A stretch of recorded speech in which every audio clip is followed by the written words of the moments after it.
to advance the same possibility of coming to authority and power, the same possibility of getting benefits for themselves. That ultimately, that diversity can only be managed by one system. Because the central democratic idea is that you can have differences of caste, creed, color, culture, costume, custom, conviction, and still find a consensus. And that consensus is on the simple democratic principle that in a rich and diverse democracy like ours, you don't really need to agree all the time, so long as you agree on the ground rules of how you will disagree. That is what India has been able to manage. If you look back on what people wrote about India, foreign scholars in the 1950s and 1960s, they all wrote that this country is going to disintegrate. It cannot remain a democracy. It will either collapse into many states or it will become a dictatorship. And they were wrong. And they were wrong because they did not understand that India managed through democracy the art of preserving a consensus on how to succeed without consensus. So this is the India that I'm proud to represent. And this diversity manifests itself in our politics also. For example, this year I was elected in our general elections of May 2009. Those elections were the largest single exercise in democratic franchise in the history of the planet. 714 million registered voters. But the next election will be even larger. So that we'll keep breaking our own record. The previous election was won by my political party, headed by a woman leader, Sonia Gandhi, who is a Roman Catholic of Italian descent. She then made way for a Sikh, Dr. Manmohan Singh, to be sworn in as Prime Minister by a Muslim, President Abdul Kalam, in a country 81% Hindu. That experience is what India is all about. And it shows you, after all, just last year, we all applauded with great pride and satisfaction the election in the world's oldest democracy, the United States, of President Barack Obama. And though we were all applauding that, some of us realized that for 220 years before that, the world's oldest and greatest and richest democracy had always elected a president and a vice president who was white, male and Christian. And here we have this younger democracy that is able to demonstrate that you can have this kind of diversity in the elected political leadership. And we in our country feel that in this way we have been able to manage our country's cooperation together. The Americans think of themselves as a melting pot. We don't. We don't really melt very much together. We have a lot of differences still within our society. What we are is not a melting pot. We are a thali.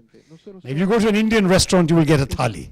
It's a big stainless steel plate with a number of dishes in different bowls. Because each dish is in a separate bowl, it doesn't necessarily flow into the next.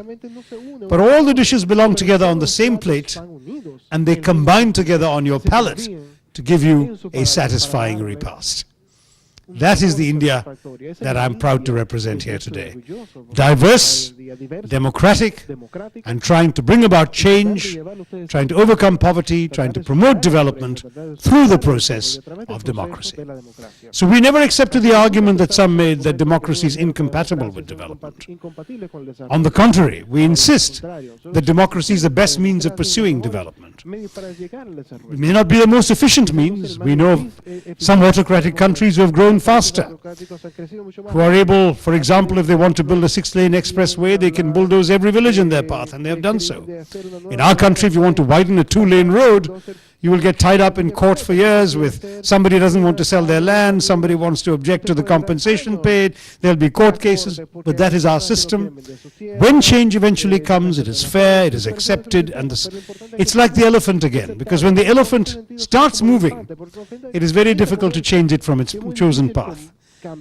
But to get it to move, that has been the challenge, and that is the challenge that India has now overcome.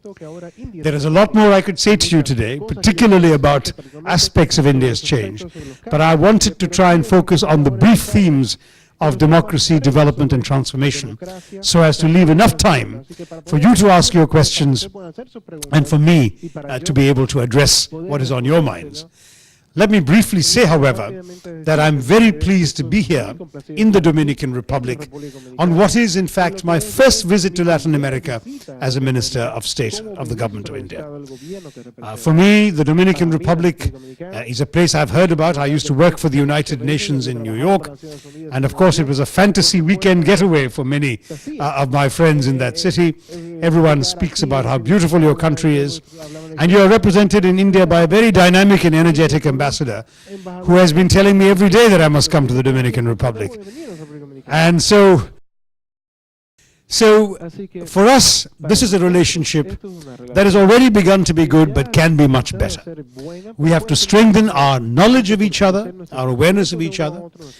We must improve our trade with each other, and there must be more investment, particularly Indian investment in the Dominican Republic. So we want to encourage this, and I had the pleasure of telling the Foreign Minister this morning that we are having, our private sector is holding 2 conclaves in India at the end of March and the end of April to focus on Latin America. I mean, one Dominican businessman, I hope some of you are listening, to come to these conclaves, because it will be a great opportunity to actually meet your counterparts from the top Indian industries, to discover the Indian market, to find Indian partners, and also to attract Indian companies to come to your country and establish themselves here and make contributions here. So we are hoping that the Dominican Republic will be led by a minister, and there will be a good delegation to each of these conclaves. And end of March, end of April, those of you who are free to go to India, please go. We will give you visas very easily, even though we don't yet have an embassy here.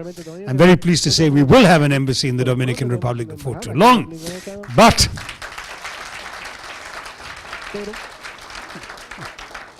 But before that, our embassy in Havana will send a consular officer once a month who will issue visas to all of you who want to come. We want to see more Dominicans in India, and we want to ensure that your ambassador's generosity with visas mean that more Indians come to you as well. So let me end by saying it's been a real pleasure to see you all. This visit and this talk is part of a growing bond of friendship between our 2 countries. We look forward to the 21st century, both of us, I think, with confidence. Not only because of the growth figures we talked about, but because, very clearly, in our country, we have now realized that we must open up our minds, our spirits, our economy to the world. We must have no reason to be afraid of the products or the prowess of the outside world. We should be confident that we have a contribution to make, and we can make it together for the benefit, the well-being of our people and your people. We can march into the 21st century with the determination of the elephant and the speed and courage of the tiger. Thank you very much. Jai Hind. Thank you very much.